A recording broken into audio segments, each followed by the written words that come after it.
for a while and extremely nice to my sister and I, turned me off completely. She was bragging about the size of her engagement ring and how she would touch her chin when approached by imaginary men on the streets. By the age I was used to teachers asking me personal questions about my aunt Whitney Houston, who was peaking in her legendary career.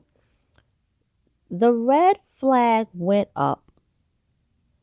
Pat continued to speak of the many celebrities and as a result, private security that would be in attendance. I never witnessed any of this as my older sister Asia and I weren't invited or told about the date of our father Gary's wedding to his mistress. Confusing because she was not and still is not a celebrity, A to Z. I remember this so clearly because I constantly rewind to the moment in my mind whenever Pat looked down from my Aunt Whitney's high horse. A pattern that continues today. I was a smart-ass, cold, old soul, cocky, sarcastic child. My soul knew she was full of shit. I was told Tia was an honorary bridesmaid by several family members and friends, all of whom were also a no-show to the North Carolina ceremony. Ooh. Ugh. From what I understand, at the time, Pat was unwelcomed by Tia and Uncle Bobby. She can be seen in the most recent documentary fawning over the couple. It's present-day nauseating, especially considering today's reality. Perhaps this is what sparked her obsessive plot against Bobby Christina and her mother. Growing up, I witnessed Pat leave a voicemail on my mother's answering machine, calling my mother Monique a class act joke, of which she vehemently denies, stating she would never do such a thing, telling me that's why you're fat during my adolescence, and denying my father's biological role in birthing my older sister Asia on her 18th birthday by a certified male. Oh, that's a lowdown bitch. Completely outrageous, she was sure to try to confirm with me, stating, my singing talent is genetic, while my sister's is not. While enrolled at Morehouse College in 2009, Pat informed me that my aunt Whitney Houston was essentially jealous of my sister and I because we were enrolled in college and Bobby Christina was not. Absurd. She continues to note how Whitney is lazy and thinks the world owes her something. With disgust, I usually play dumber than the mark. Pat came in the picture trying to be a singer. She had a gig with my father, the flyer of which I still have in a photo album. I've known Pat basically my entire life. She and I's relationship has always been straightforward, cut and dry, us both saying the least yet enough to be comfortable. I've always earned to keep in touch with my lovely sister, Rhea, and my father, Gary. He who never showed any interest in truly knowing Asia and I. Oh, this is bad. If I wanted to get in touch with my father, I was forced to go through Pat, the controlled and manipulated gatekeeper. My father has never attempted to be a friend, confidant, or role model to me whatsoever. Growing up, he would proceed to speak in long-winded rants about the love he had for my sister and I, which I still believe and know to be true. Over the years, he's become empty and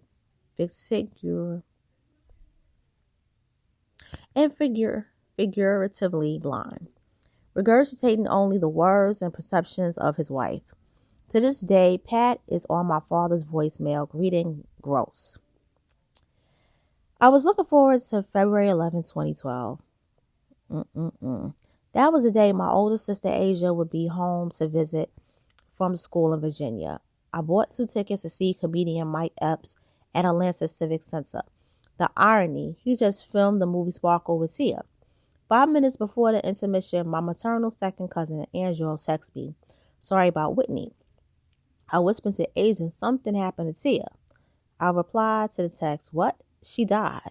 I didn't believe it. I couldn't. I called my father. He briefly told me, whatever you heard is true. I was sure he couldn't stomach it either. In shock, we decided to stay for Mike Epps' segment, considering our driver left us at the venue, pre-Uber. We tried to laugh, thinking Tia would want us to stay. At the end of the show, Mike announced her passing to the crowd, stating she passed and dedicated the show to her.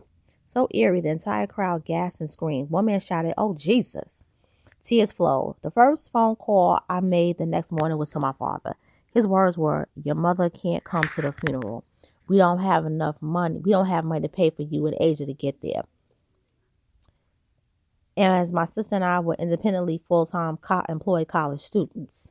Wait, what? My mother had no interest in coming? Your sister just died, and the first thing on your mind is my mother, whom you've been divorced from for 20 years? I knew it wasn't him speaking. He was a puppet attached to past strings. I didn't have anything against Grandma. Pat is doing that. Bobby Christina Brown, 2014. Throughout all the chaos, it's never dawned on me this was the first time my father and Pat picked up the phone for 1.5 years.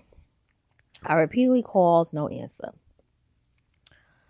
In a few years prior to Tia's death, I had not seen her often. The last time I saw her and spoke to my father and Pat prior to her funeral was August 9, 2010, during her birthday party. She pulled off with a warm, exuberant, "Jonathan, Tia loves you." My greatest memories were really of Tia, opposed to Whitney Houston, as I've never seen her perform live ever that I can remember. Chrissy and I stayed in touch throughout my high school and college years, consistently through Sidekick 3, Instant Messenger, and text message, mostly joking and checking on each other. Outside of the beautiful service, Tia's funeral was a drag. Instead of staying at a posh Manhattan hotel with my father, Pat, and their family, my sister and I stayed where we were welcomed, at my grandmother, Dr. Sissy Houston's New Jersey condo. Pat tried to orchestrate my sister and I to ride in her limo before the service. We stayed where we've been welcomed. Later, I was told how upset my father, stepmother, and sister Rhea were that Asia and I didn't ride with them. Hogwash. I noticed there was a strange middle-aged man riding with them. I hadn't seen him before. During the service, pointing, Pat asked me to get Raffles' attention for her. The same Raffles that drove her Range Rover during Chrissy's funeral motorcade. The same Raffles that was covering Ray J's head as in the back of the Beverly Hilton on February 11th. The same Raffles that opened the door to Chrissy and Nick Gordon's Beverly Wilshire suite for another cousin and I during Grammy weekend 2014. I glared at Raffles and pushed past him. It was weird. I honestly felt I walked into some sort of obvious, sketchy situation. My cousin and I walked in, shocked to see Chrissy and Nick asleep on the bed of room service plates and cigarette butts. I woke Chrissy up immediately. Nick eventually woke up with 2 cheeks full of food. He continued to chew and swallow his soggy slime burger. We all screamed, grossed out. Chrissy, my other cousin, and myself spoke for about an hour in the living room area. Raffles watched silently, repeatedly trying to catch Chrissy's attention. Once oddly pulling her to his lap, she got up immediately. He was clearly administering the purple and party, but to 2 20-year-olds. Nick Gordon still lay asleep. I won't, and don't judge anyone's medication. I knew Raffles was under direction of Pat Houston, though, as I've been told several times to reach out to Raffles to get adjusted in entertainment circles in Los Angeles by my father. No thanks. I don't believe Pat loved Chrissy enough to fight to keep her alive or even attempt to keep her healthy. It's clear all Pat cares about is ascending the celebrity aura of herself and Rhea. More than once, Pat speaks of the they that say she is trying to mirror herself and Rhea to Whitney and Chrissy. Who is they? They truly being her own conscience and fear. And now me. Whatever happened to Can't Beat Him, Join Him? To have someone like Raffles around, a man who has a video on YouTube explaining how to hack celebrity circles, an international con artist. In the video, Raffles states, "Go for the kill. Don't take no for an answer, especially from someone who doesn't have the power or liberty to say yes." Go figure. It looks like a business move, for lack of a better terms. Pat, not a family, empathy-based move. But what do I know? Chrissy dozed off and lost consciousness mid-conversation. We were left with no choice but to leave her how we found her, with a silent prayer and painful, glossy eyes stare with my cousin who walked in with me.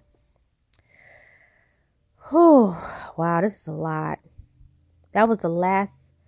Raffles silently watched us leave. That was the last time I saw her alive. With disgust, I didn't bother to visit Pat in my father's suite, room 973, New Jersey area code.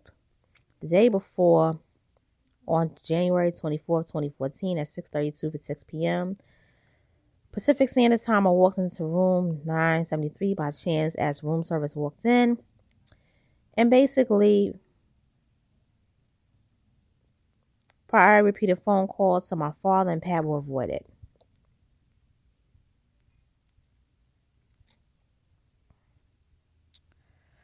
This is a lot. This is a lot to read.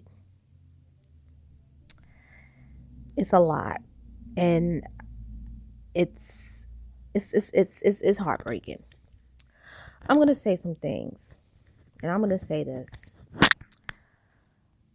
You know, a lot of people don't talk about this, but when the whole unfortunate thing happened with Whitney Houston, there was a man who was her bodyguard, and his name is Ray Watson. And Ray Watson is the brother to Pat Houston. And when a lot of people were talking about Whitney Houston as timely death, there was something that was profoundly said by the sister of Bobby Brown, Leola Brown. And to me, if anybody is the person that should be respected outside of Sissy Houston, it should be Leola Brown. And I'm going to tell you why. Because she championed for her niece. This is what she said. She said, when I first heard the news, I said, you gotta be kidding me. Whitney never took baths. And everybody who was around Whitney Houston knew that. She only took showers because she didn't like taking baths, because she didn't like laying down in the bathtub. She never did unless she was in the privacy of her own home. Okay. So, for a multi-platinum singer to end up in a bathtub, something's a little bit sketchy, especially if you know she doesn't lay in bathtubs. And the fact that her brother was the bodyguard always raised questions, but it's like it's omitted. It's like, okay, we don't talk about this no more. But this is the one thing that always bothered me in the story. And he always looks snaky. He always looks creepy. Another thing is, of course, Raffles Van Exel. And, Raffles Van Exel has disappeared. But he was never mentioned when Bobby Christina passed away. And I felt as though just reading this, it's something I didn't know. I didn't know he drove the car. So now we got to start piecing things together. We also got to talk about one person. And we got to talk about Nick Gordon. And I'm going to tell you why. Nick Gordon has become the patsy in this whole thing. Like the fall guy, something happens, it's Nick's fault. This happened, it's that fault. It's Nick's fault. I'm going to tell you straight up, I don't like Nick Gordon one bit. I think Nick Gordon was a scammer, a leech, an opportunist. But as much as I think he's a scammer, a leech, and an opportunist, I don't think he's a murderer. And I'm going to tell you why. A person who is a leech is not going to kill somebody who was his meal ticket unless the person who has the meal ticket don't want you anymore. Okay? And especially if you're not married to the meal ticket, You don't have any legal claims. You understand? See,